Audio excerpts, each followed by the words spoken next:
I'm going to start off the video by saying this may be a trigger warning for some. It's going to be difficult for me to talk about as well, but I think it's definitely necessary.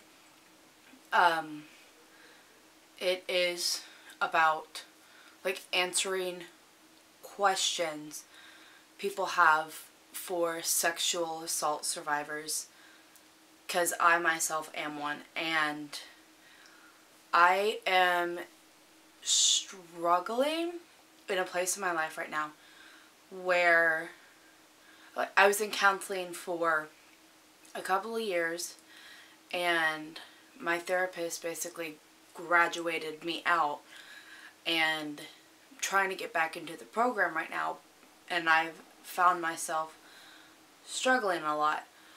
And I'm the type of person where if I can invest into a person or somebody would get something from me, then that helps me heal, talking about what happened to me.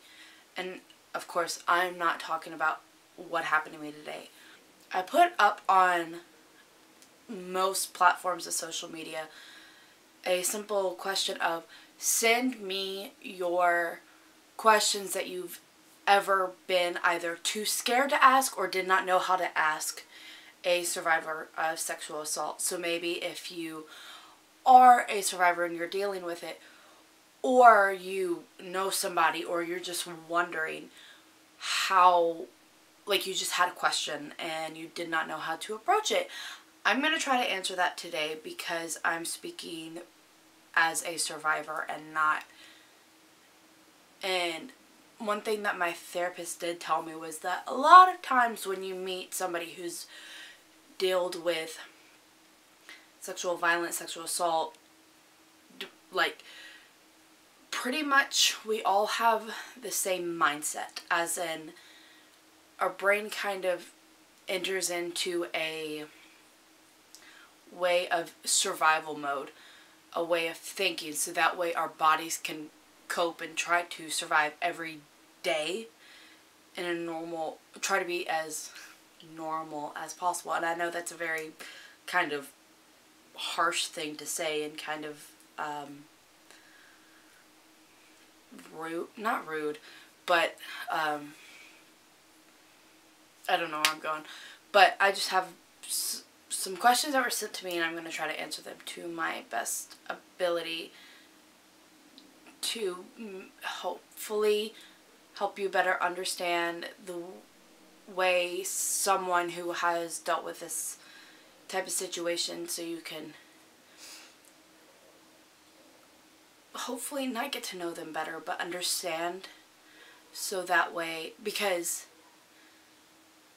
it's a very triggering situation and things can very easily trigger you. So I'm going to get into those questions now. So I screenshot questions from different posts, and I'm reading from how they are. So first one I have was, how long between the assault and when you had the courage to report it? So it happened from I was 7, almost 8, to almost 14. So I want to say about 6, 7 years, roughly. It was family, and I don't want to go further. I'm not going to go way into detail, and if it's something that anybody wants me to talk about, I will, because now I'm to the point, if I talk about it, I don't get really upset. But that's how long it went on, and I got to the point, I want to say I was about 16, 17, that I, no joke, legitimately forgot it happened, because my body had pushed it so far down for me to even process it. And when it stopped, and I was about 14, it wasn't abrupt. He did not get caught. It was just I ended up moving away, and that was pretty much it. But I had pushed it so far down so I would not have to remember it. And I was about 18, yeah, I had like just turned 18, or I was about to turn 18. And I was sitting in a group with, like, a small group at church, and I don't remember what we were talking about, but I remember just kind of thinking to myself, I need to say something. I need to say something, because it just, like, little bits of remembering were starting to come back to me. But I was really terrified because my mother was sitting right next to me, and she did not know. And the main reason I did not say anything is because I feared for so long that my mom, like, I did not want her to think it was her fault. And apparently, like, that's a very common thing, is because people don't want other people to blame themselves that we're not a part of this situation. But I kind of had to learn what my mom, the way my mom feels, I have no control over. So I kind of just, like, opened up very vaguely about what happened to me. Because what your body does is, when you go through certain situations, is it almost does it like tries to protect itself by hiding all information that you don't want to realize. And it's crazy what the body does. But subconsciously, after I talked about it, I started remembering full-on details. I could tell you literally what I was wearing, like, at a certain time. I could tell you everything, what was on the TV, to specific details, once I started opening up about it. And it was very hard when I first started talking about it, because it was like I was reliving it in the very moment, because it stopped when I was 14. I did not talk about it for another 4 years. And I had not processed any of the emotions. I had not processed absolutely anything that had happened to me. So by the time I talk about it, all these fresh new emotions, memories, everything comes to the forefront. And then it's like it had just happened to me, and my body's trying to process it all as if it was a fresh wound. That was very, very, very difficult. Very difficult. Like, very hard. And it took I wouldn't even say that I'm 100% better, because I never will be. But I think it's like a learning, growing process. I don't know. My brain's trying to come up with words and it's not working. Another one is, how do you start rebuilding your trust in others? Do you identify as having PTSD as a result of being assaulted? I still don't trust a lot of people. So the first counselor I had, she had to abruptly move away because her mother-in-law got sick. So I got assigned a new one. And I'm kind of glad I got assigned a new one, because they assigned me to a man. And I'm thankful that they did that, only because it kind of made me trust men again. Not all men. I barely trust people still. Because I built a wall for so long, and that wall's still up. And I don't let many people inside of it. I have a small group of people that know, like, the real me, but it's very hard for me to feel any sort of comfort around anybody, just because my body excuse me, it's very hard for me to trust anybody, only because the thought process of the way it goes of when I meet somebody new, like friendship, whatever the case may be, any type of person in my life that's new, I think, well, when am I going to tell them? Do I need to tell them? Will they support me? Will they be there for me? Will they understand the flashbacks I have? Will they understand when I have a panic attack about it? Will they understand my anxiety because of it? Will they understand my random spurts of depression? Like, will they be able to handle that? And because it makes me feel like a burden on everybody else when I have these moments. And then the follow-up part of that question is, do I feel like I have PTSD from it?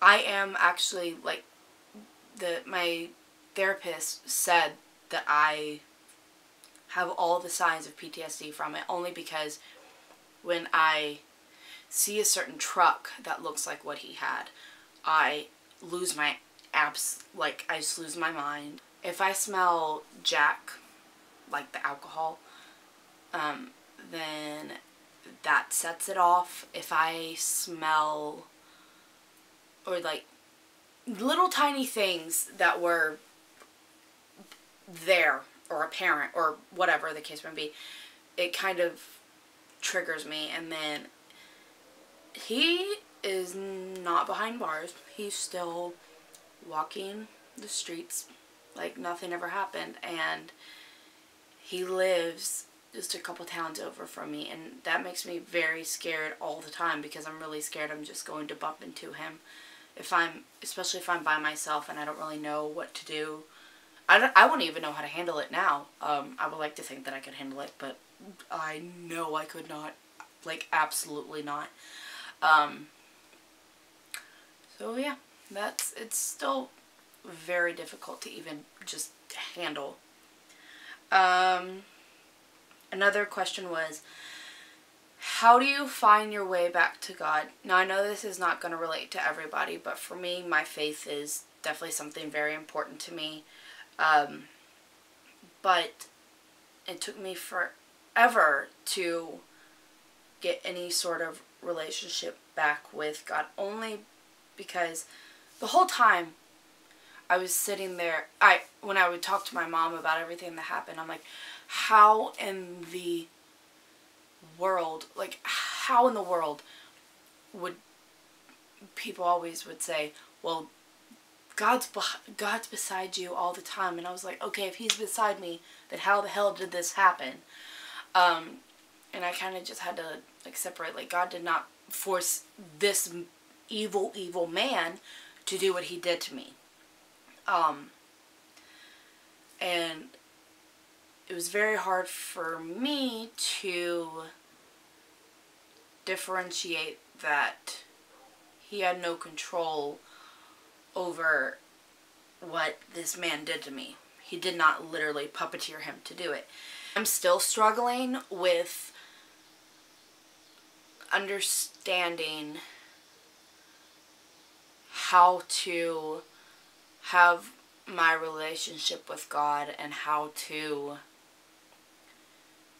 be okay with what happened to me and not blame him.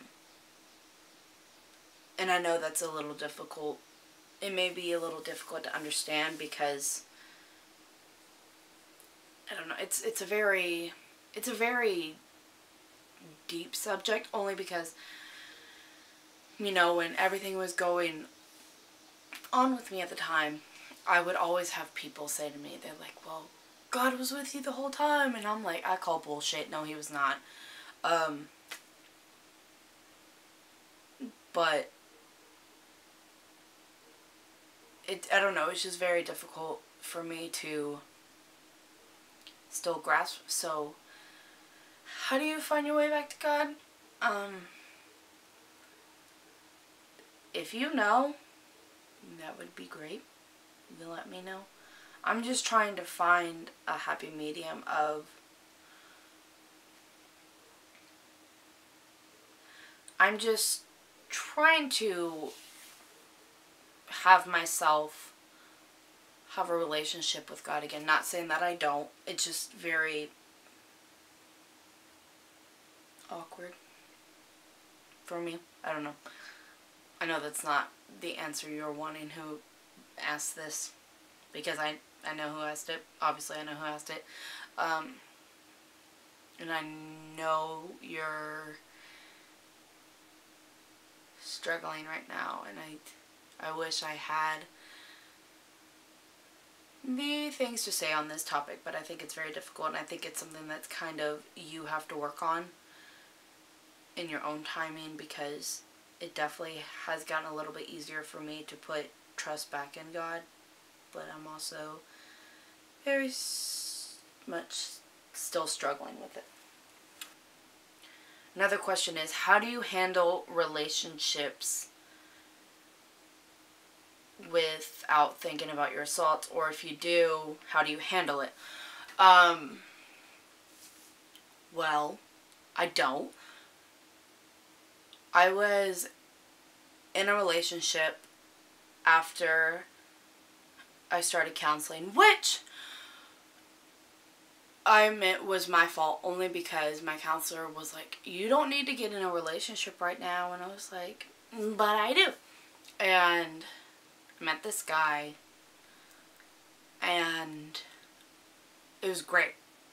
Like, we were really good friends. Sorry. But I ended things, and when I ended it, I lied to him about why I ended things. And it was because I blamed it on so many things, and when in all reality that was not the case. It was I didn't want anybody to come down with me. I didn't want to bring anybody down, so instead of letting them be beside me and help me and be there for me, I just made them look like assholes and really bad people, so they would be forced to be away from me. And he didn't do that.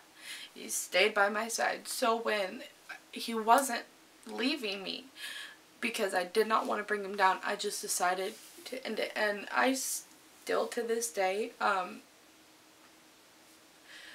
really regret it, especially how I ended it, because I pulled a Joe Jonas and broke up with him over the phone in like a 30-second phone call. But it's still very difficult, and I haven't talked to him, and I really want to make it right. So if you're wondering how I deal with relationships, I haven't been in one since, just because I know for a fact, obviously I don't know how to handle relationships, because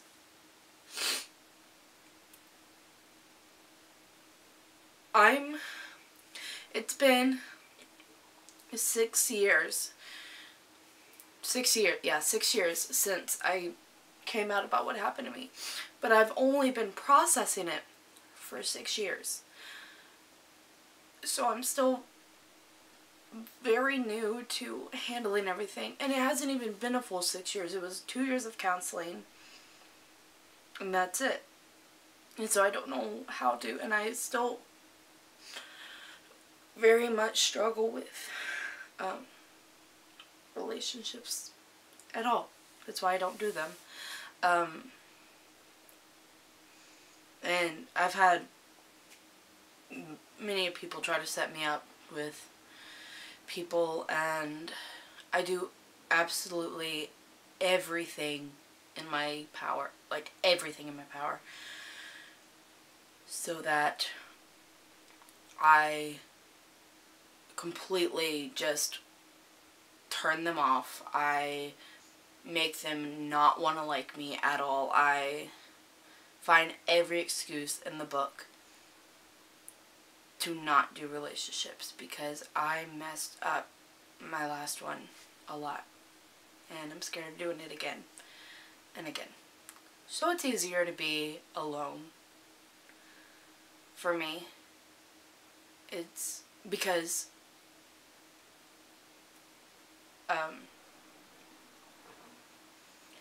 yeah. Another question I have is, what has been the hardest part for you? What are the reactions you've received from important people and maybe not so important people, and how did those affect you? I think the hardest part for me has been just the whole healing process, because when you go through any sort of healing, especially emotional healing, you're working from especially when you take a situation that happened to you and you had pushed it down for many years. Because even though it stopped when I was 14, it started when I was 7. So I started bottling all that up at 7. I'm almost 24 now. That's 17 years.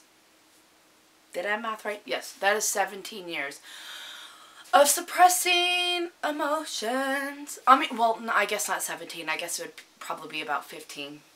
Because now I'm more comfortable talking about everything that did happen to me, but it's still difficult. So I guess just say like 14, 15 years of suppressing emotions. And I think that has been the hardest part, is just battling my inner self while healing. Because yourself is this, especially when you are by yourself, alone in your own mind, and you could be surrounded by a room full of people, but you are alone to yourself, and that is the most difficult part, because it's so hard to say everything you're feeling and thinking and have people understand, especially if they have not gone through it. So the reactions I've received from important people in my life, and like obviously my family knows, and then my closest best friends know, but it's a lot easier for me to talk about it to my friends than my parents, especially my mom. And it's almost like it's just something I don't want my family hearing, and I know they know it's a reality, and it's not something that you can pretend that didn't happen. But it's so hard. My parents, especially my mother, gets very upset when I don't talk to her about everything that happened, because she just wants me to open up to her, but I don't know how to open up to her. But like my friends, I could just sit and tell them everything. But I've been so blessed with amazing friends that just support me with any emotional trauma that I have caused by it, and I'm very thankful for that. But then some of the reaction I have received has been bad, because a lot of people, I've been told that I am a liability, that I'm carry too much baggage and emotional trauma with me, and they don't want to, it's too much for them to handle, which I get. It is a lot to handle, but is also, and that's very hard for me to process, because then it makes me feel like there's a lot wrong with me, because I do know it's a lot, and I do know that it's, no matter friendship or relationship, it's a part of me. And whether I use that for good or for bad, it's still a part of me. And it's been very difficult for me to realize that if people can't handle that, and I want them to be a part of my life so bad, but they can't handle it, I can't have them in my life. And that's just kind of the way it is, you know. What has your healing process been or looked like? Very difficult. Like I said, I started counseling at 18 or just freshly 19. One or the other. Something like that. I think I just turned 19. But it was, I want to say about a year and a half, 2 years of that. and I was doing amazing, or so I thought. And then I just got really good at talking about everything that was happening to me, but not processing it. So I could talk about everything that happened to me, but I did not process it. So I was almost kind of like putting on a front.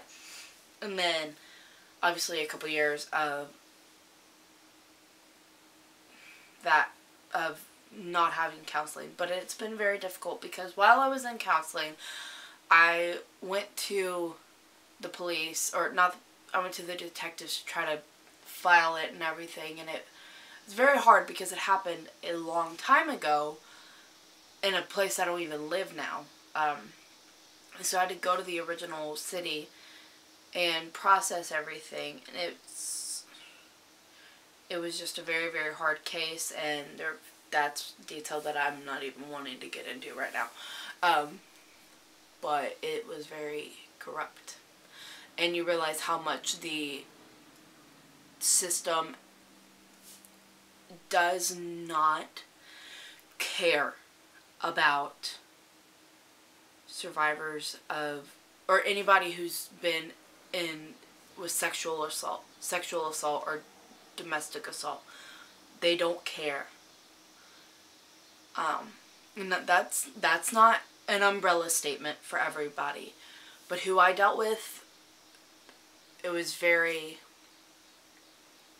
the whole situation was very shitty. It was very, like, we'll help you only if we feel like we're going to get something out of it. But if not, well, then there's nothing we can do. And you'll, like, if we decide that we don't want the case and can't handle the case, then there's nothing we can do about it. And I was like, so basically I was told, well, if we don't like your case enough to pick it up, you're shit out of luck and sorry. And that was, like, it's just like, are you kidding me? It's like, one of the things had to do with me waiting so long to say anything, and then I felt like, well, why did I wait so long? This could have been handled a long time ago, and just so many questions started just, like, coming to my brain as to why I did not do A, B, or C. So this is a two-part question, I guess, because it says, why do you feel like sharing this story at this point in your life, and what do you hope others gain from hearing about your experiences? I feel like sharing this part of my story in my life is because if I don't make something out of what happened to me about using my past for good and using it to help humanity and other people, then I was very selfish about it. And I know that's kind of a difficult concept to understand, but because it even is for me, how I'm being selfish when not helping people. But I find a lot of good by helping people. It makes me feel fulfilled. And growing up, I didn't have anybody in my life who had been in a similar situation as that I could talk to, that I felt comfortable going to. And one of my hopes in life is that I can be that for somebody, even one person.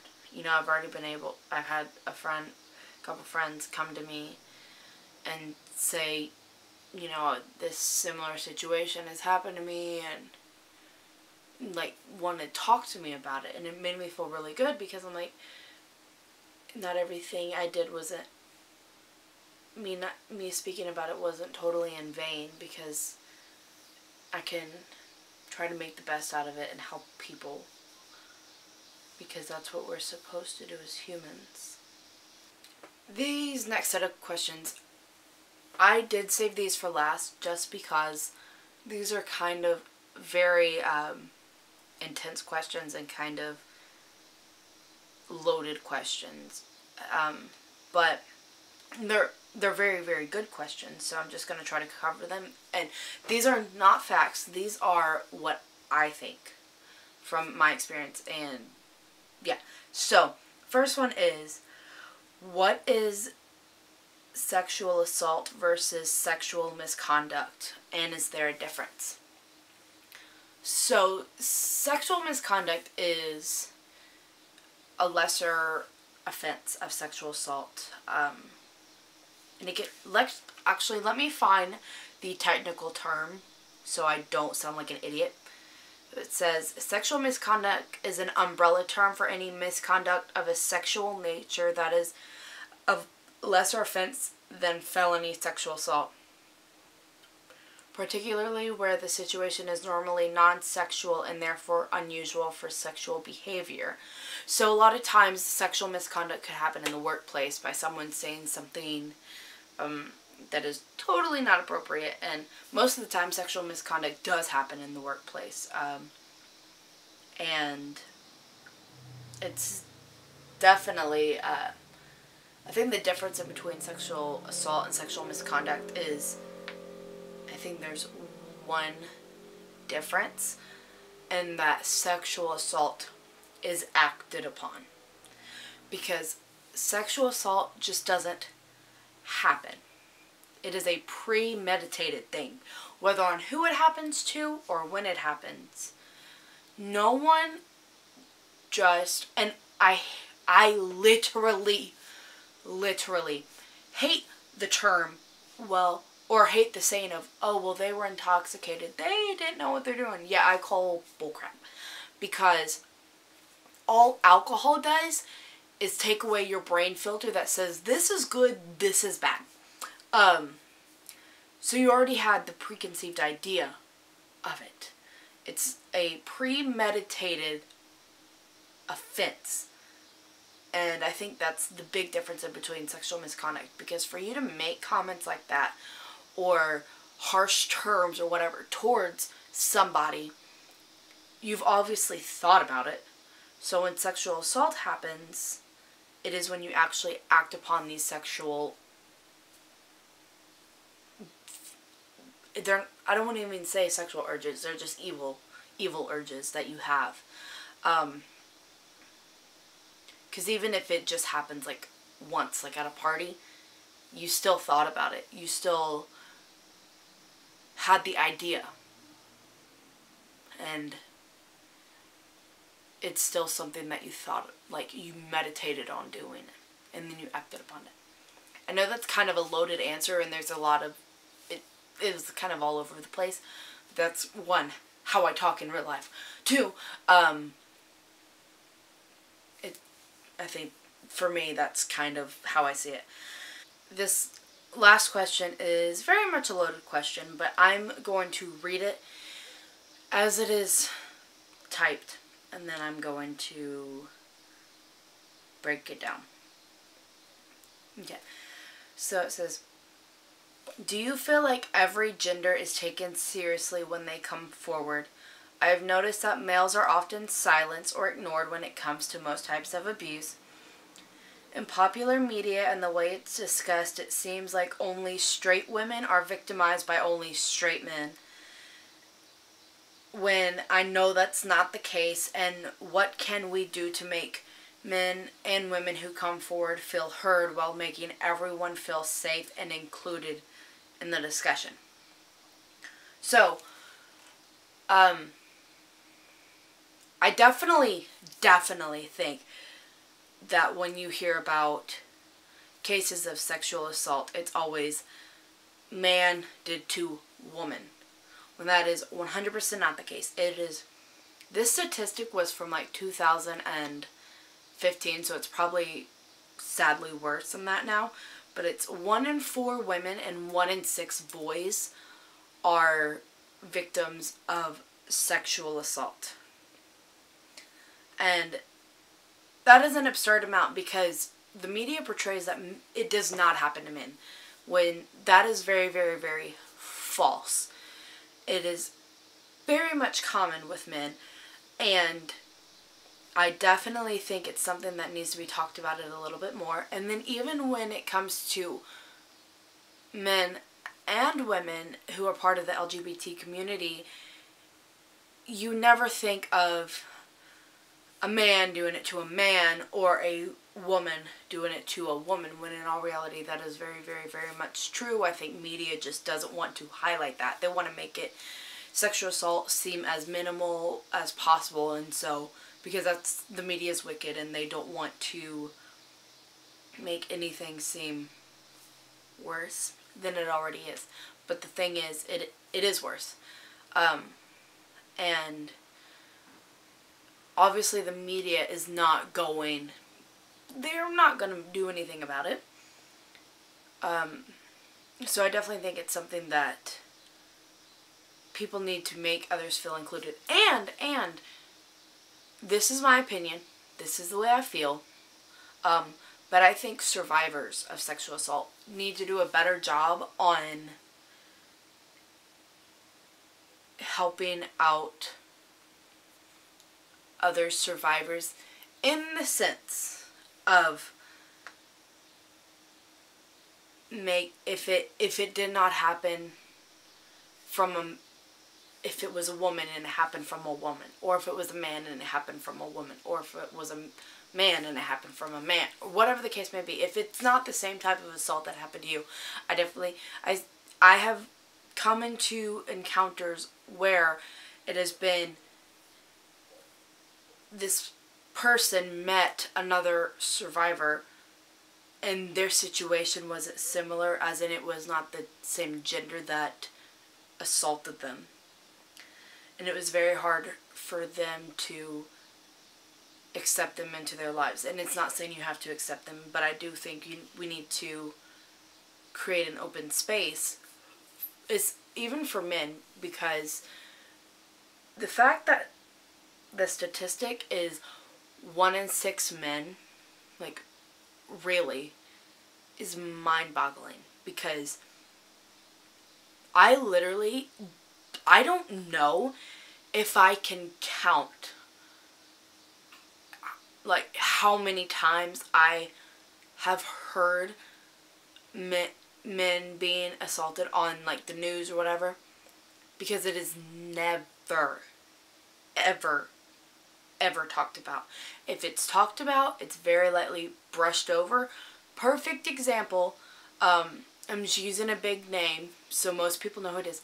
Terry Crews, the actor, came out about what happened to him, and he literally was silenced. I'm actually going to find the article and read it.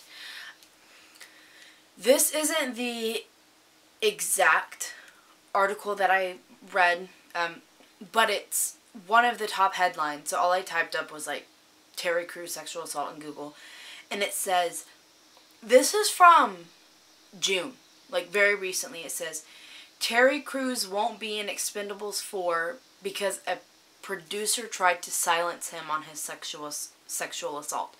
So basically he was not going to be given a job that he obviously was qualified for, because a producer didn't want a victim of sexual assault in his movie. Like, that is, my brain is honestly trying to wrap around it, and the fact that it's so common and people just brush it over like it means nothing. And I think not just survivors and myself, I think us as a community, if you stand behind survivors and you stand with them, I think do a better job of being more open about it happening in the LGBT community and with men, because that's something that is not talked about a lot, and I definitely think it's something that is talked about, because, and do not twist my words and say that I'm saying that what is happening to women from men is not important, because it is. But I definitely think that other genders need to be highlighted too, because no matter who does it, where it happens, when it happens, whatever the case may be, we all try to process it the same, and we all have the same issues, very similar issues, and have the same struggles. And it's something that I think that even with when I was in counseling, I didn't notice a lot of men in there, and I think it's just, and men are taught, you know, you're manly if you don't cry, if you don't express your feelings, and that's like a load of garbage, because they're human. Men are human.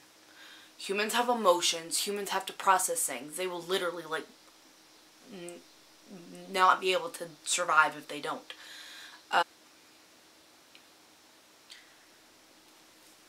So that is all of the questions that I was sent, or that my brain could process right now, on questions of sexual assault. And I am 100% open to talk anytime, even if this helps one person. I am here to listen. I am here to talk.